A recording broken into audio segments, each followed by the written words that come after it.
நியாய தீர்ப்பு நாளிலே நமக்கு தைரியம் உண்டாயிருக்கத்தக்கதாக அன்பு நம்மிடத்தில் என்ன பண்ணுது?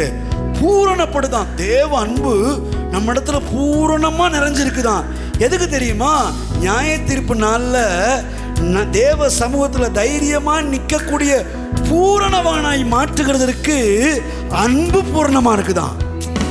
நம்மளை பூரணப்படுத்த அன்பு என்ன பண்ணுதான்? பூரணமா இருக்குதான். ஆனா நம்ம என்ன பண்றோம்?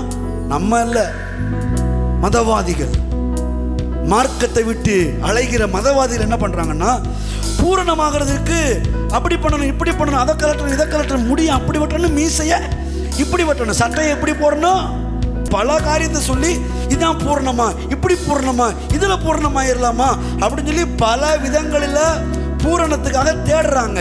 ஆனா நம்மளை பூரணப்படுத்துறது எது தெரியுமா? தேவனுடைய பூரணமான அன்பு நமக்குள்ள பூரணமா வந்து நம்மை தேவ சமூகத்தில் நிற்கக்கூடிய ஒரு பரிபூர்ணம் உள்ளவர்களாய் தேவ அன்பு மாற்றுகிறது.